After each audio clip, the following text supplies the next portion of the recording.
사람들은 어떤 중요한 일을 먼저 자신에게 이야기해 주지 않거나 사전에 자신과 의논하지 않고 말이 흘러나오면 아주 상당히 기분 나빠합니다. 자신이 무시되거나 소외된 것 같아서 아주 기분이 나쁘고 자신이 그 모임에서 덜 중요한 사람인 것 같아서 서운하기까지 하죠. 자신이 먼저 알아야지 나중에 알게 되면 퍽 자존심 상해하는 경우들도 꽤 있습니다. 그럴 것입니다. 가장 먼저 소식을 알려주는 사람, 그 사람이 내게 소중한 사람일 겁니다. 가장 먼저 알려주고픈 이가 사실 그 사람에게는 귀한 존재일 것입니다. 하나님께서 메시아 탄생을 계획하신 것은요, 만세 전입니다. 그동안 그 계획을 선지자들을 통하여서 또한 경건한 삶을 사는 사람들을 통하여서 수천 년 동안에 흘려오셨습니다. 그런데 이제 때가 되었습니다. 그렇다면 이 소식을 누구에게 제일 먼저 전해 주어야 할까요? 제가 알고 있는 상식으로는, 제가 알고 있는 성경 말씀에 의하면 당신의 종들에게 제일 먼저 알려주어야 합니다. 예레미야서 33장 3절에 너는 내게 부르짖으라 내가 네게 응답하겠고 네가 알지 못하는 크고 은밀한 일을 네게 보이리라. 평생 하나님께 부르짖으며 사는 하나님의 종에게 이 크고 은밀한 역사를 먼저 보여주셔야 할 것입니다. 더군다나 아모스 3장 7절에 주 여호와께서는 자기의 비밀을 그 종 선지자들에게 보이지 아니하시고는 결코 행하심이 없으시리라 하셨습니다.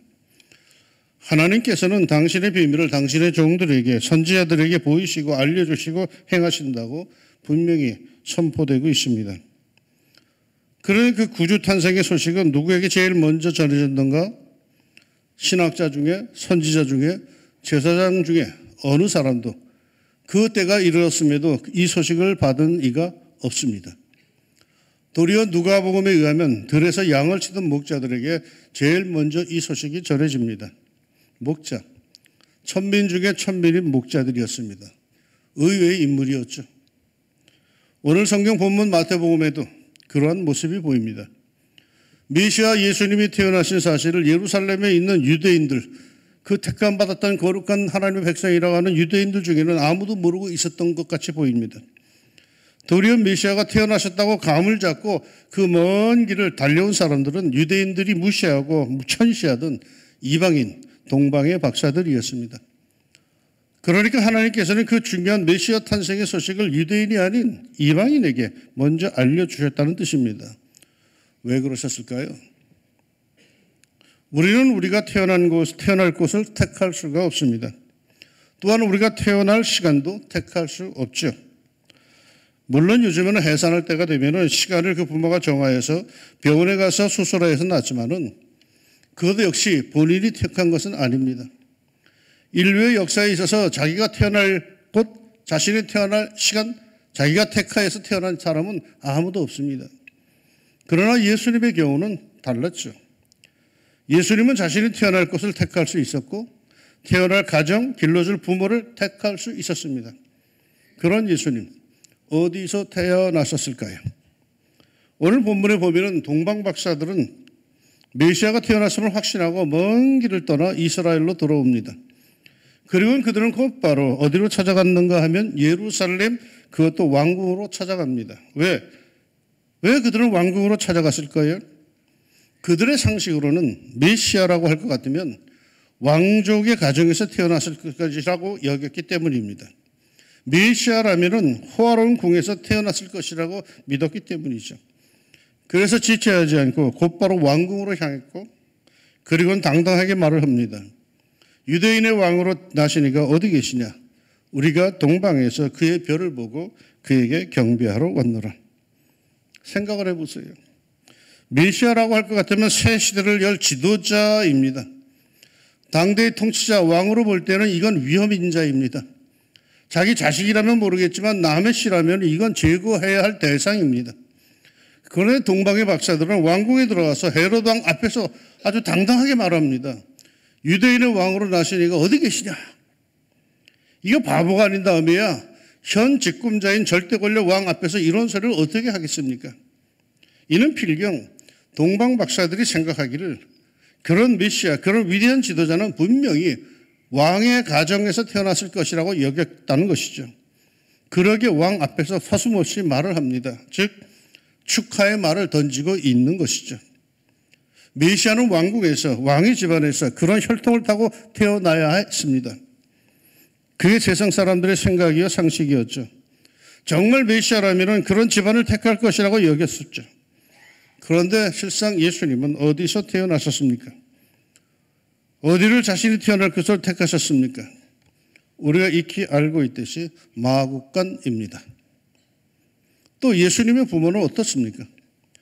연약한 아기로서 자신을 자기가 책임질 수 없는 그런 유약한 때에 자기를 보호해 줄 부모를 택해야 하는 메시아는 그 부모로 과연 누구를 택했습니까? 자신의 독생자인 예수를 연약한 인간으로 보내시며 연약한 인간 중에서 가장 연약한 때를 보내야 하는 어린 아기 시절 그 사랑하는 자기의 독생자를 지키고 보호해 줄 보호자 부모를 택함에 있어서 과연 하나님은 어떤 부모를 보호자로 택했습니까? 요셉과 마리아, 그들의 직업은 목수, 그들의 나이는 아직 풋내기야.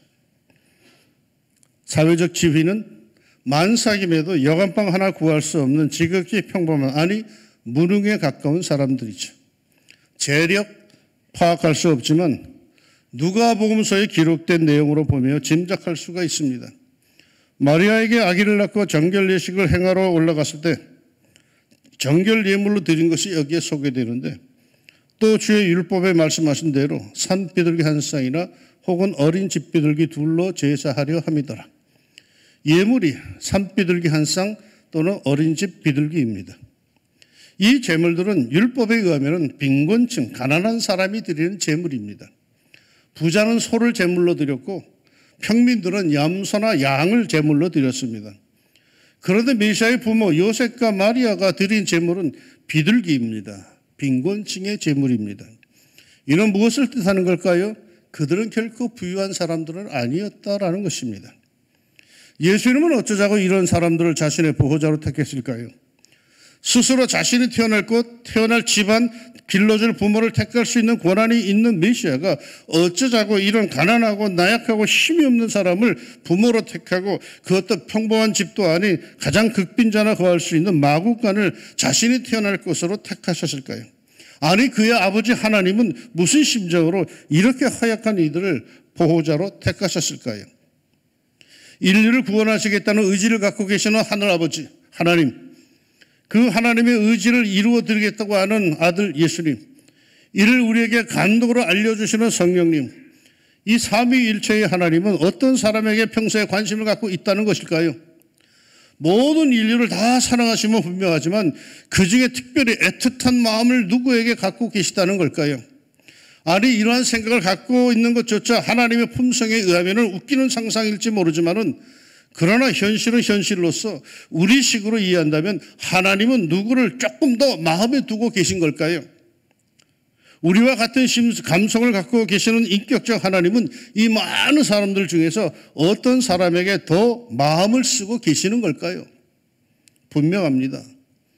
예수님께서 말씀해 주셨습니다. 적은 무리여 무서워하지 말라. 너희 아버지께서 그 나라를 너희에게 주시기를 기뻐하시느니라. 예수께서 눈을 들어 제자들을 보시고 이르시되 너희 가난한 자는 복이 있나니 하나님의 나라가 너희 것임이야. 잔치를 베풀거든 차라리 가난한 자들과 몸 불편한 자들과 저는 자들과 맹인들을 청하라. 하나님은 누구에게 관심이 있다는 겁니까? 하나님은 약한 자들에게, 세상에서 소외당하는 사람들에게, 늘 뒷전으로 밀려나는 사람들에게 관심이 크십니다. 그것을 성탄의 이야기에서 알려주시고 있습니다. 그러게 메리 크리스마스는 이런 사람들에게 먼저 전해져야 합니다. 부유한 사람들에게 전해질 게 아니라 정말로 어려운 사람들에게 메리 크리스마스 이 소식이 전해져야 합니다. 그런데 말이죠, 가만히 보니까 그게 다는 또 아니더라고요. 다른 게 더 있어요. 예수님 탄생의 스토리가 마태복음과 누가복음에 기록되어 있는데 누가복음에는 앞서 언급한 것과 같이 한밤중에 양을 치는 불쌍한 목자들에게 이것이 전해집니다. 천사가 이르되 무서워하지 말라. 보라, 내가 온 백성에게 미칠 큰 기쁨의 좋은 소식을 너희에게 전하노라. 오늘 다윗의 동네에 너희를 위하여 구주가 나셨으니 곧 그리스도 주시니라.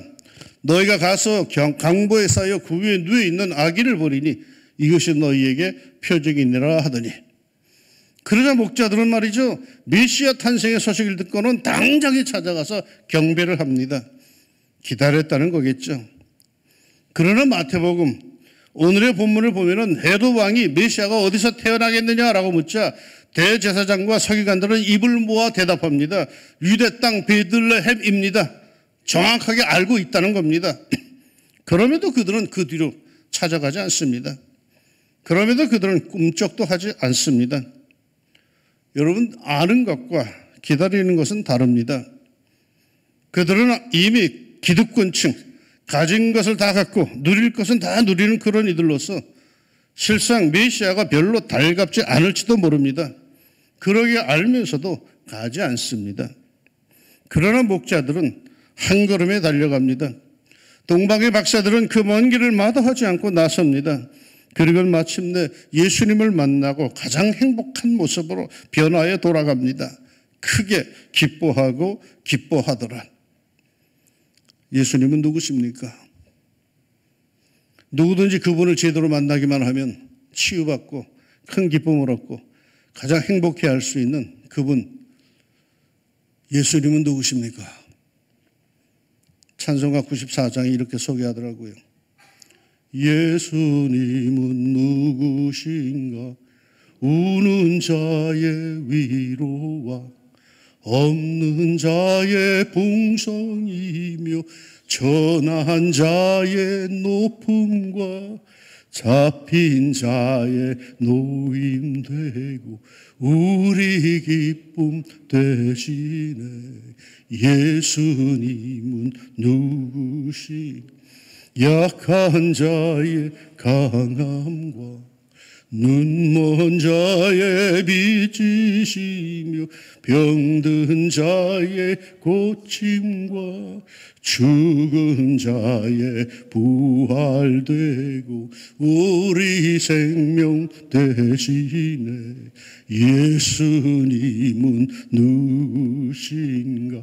주한 자의 정함과 죽을 자의 생명이며 죄인들의 중보와 멸망자의 구원되 우리 평화 되시네. 아멘. 이 예수님 기다리는 사람들에게 찾아가십니다.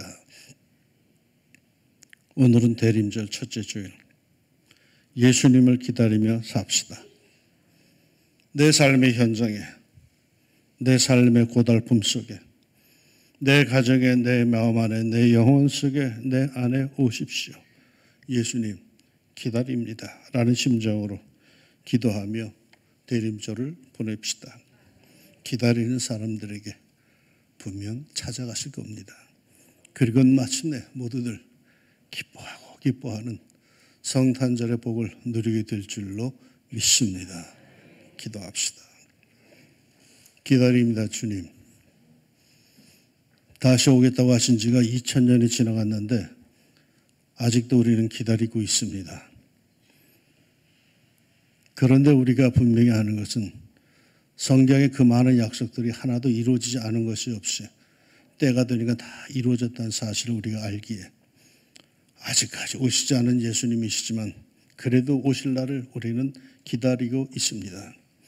주님의 오심을 기다리며 기다리는 성도답게 씩씩하게 주님을 기다리며 살게 하여 주시고 지치지 않도록 우리의 마음 안에 성령의 감동 속에 꽉 차셔서 행복한 기쁨의 삶을 사는 성도가 꼭 되게 하여 주옵소서. 예수님의 이름으로 기도합니다. 아멘.